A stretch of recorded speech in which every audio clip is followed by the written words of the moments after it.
So rather than recording an intro to this one, I wanted to just start sharing my screen right away and get into the specific steps you will want to take to grow your health or wellness coaching or practitioner based business in 2026 and beyond. And what I'm going to do is point out these specific steps and what you need to understand about how things are changing in the online marketing and business space as we move into the second half of the 2020s.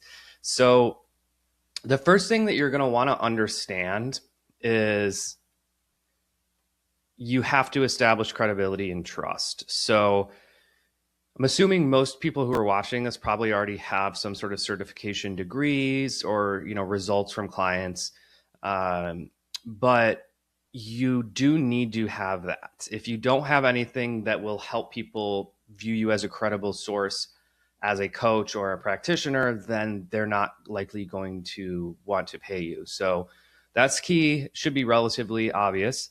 But then the other thing is you got to realize that growing your business online and locally, it's going to feel uncomfortable, it's going to be challenging, but it's also exciting.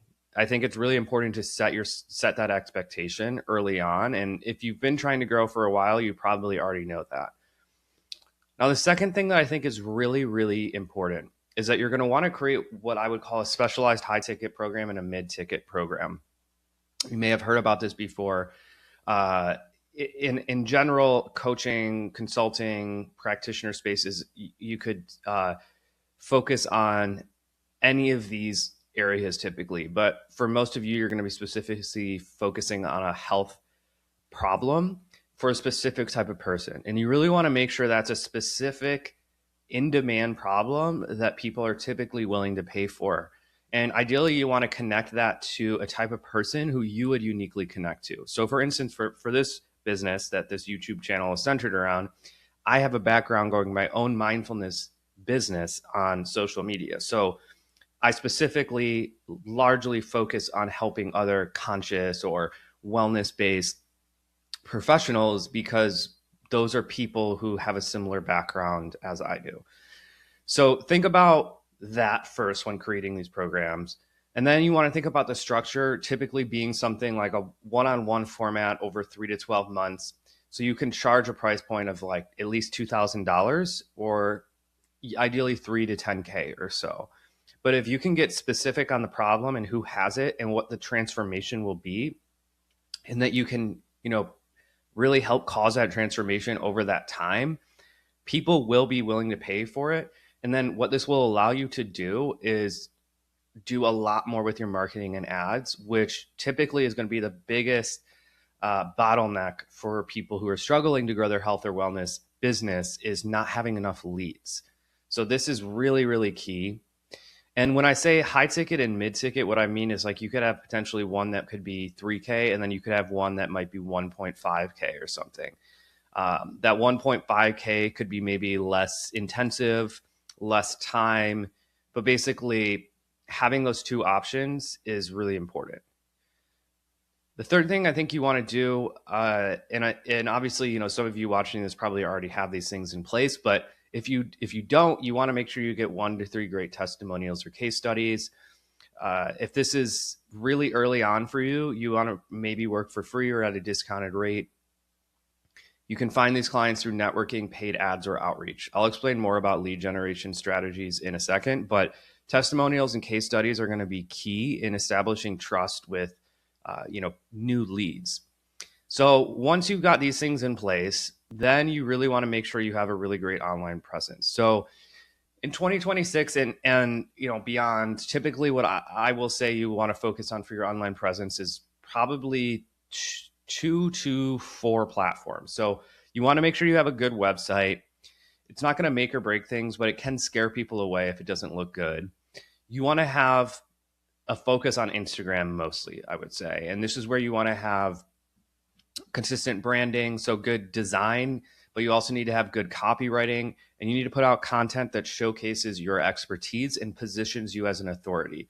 Now, you might want to also consider doing another platform like YouTube or LinkedIn, depending on your ideal client, but it's really important that you do have a really great online presence because of how you can typically generate leads, which I will explain a little bit more about.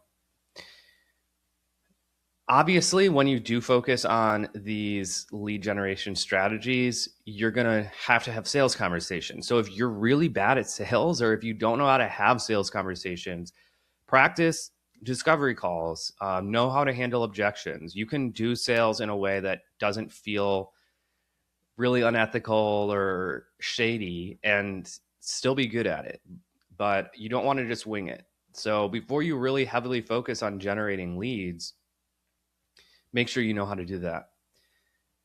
Now, these steps are all about lead generation. So basically what I usually tell my clients is there's two approaches you can take, and I would usually suggest combining them. There is an organic strategy, which is basically doing things like posting content, DMing your followers, reaching out to people on LinkedIn, cold email outreach for networking, emailing your current email list, and in-person networking. Those are all going to be ways to generate clients without really spending much money, if not doing it for completely for free. So obviously, the specifics about how to do all of these in detail would be in another video. You can check out my channel or my Instagram page for more info on that. But those are the things that I would suggest as ways to generate leads without spending money. And what I would say is, once you do have the ability to spend some money and you have good testimonials, I would probably focus on running ads on Instagram with a specific funnel process. Now, that can kind of sound overwhelming, but if you are totally new to these concepts, basically all it means is you're setting up an ad that leads to a specific process that leads to a sales-based conversation with you or someone else at your company. And so what I usually suggest when I work with clients is a specific funnel called the conscious conversation funnel that really is personal, and I find it to be pretty ethical and it works well. But there's lots of different ways you can do funnels. You could lead someone to a video sales letter, which is basically like a webinar you've recorded. You can have them do a quiz. You could have them just book a call. You could have them go to another type of content. But you typically are going to have a hard time doing funnels without getting ads going. And typically what I see working best are ads that are just running on Instagram, but are done through Meta and Facebook, because Meta obviously owns Facebook and Instagram. But basically what can happen is you can typically, if you have a good offering or good offerings, you have a great online presence, and you know how to do sales conversations, you can typically get anywhere from like a 2 to a 10x return on ad spend. Obviously, that's an amazing way to scale quickly, because all you have to do is spend more money to make more money.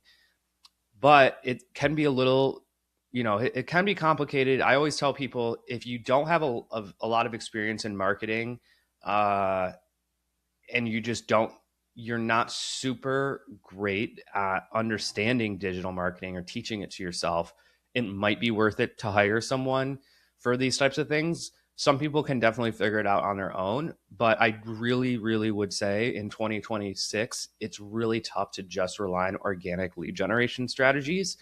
So running ads with these funnels is, I think it's almost mandatory for most health and wellness coaches and practitioners. So definitely suggest that. And then obviously once you start having a lot of success and you're starting to get busier with your one-on-ones, then you can start introducing more group programs, more passive income stuff, and hiring more people and stuff like that.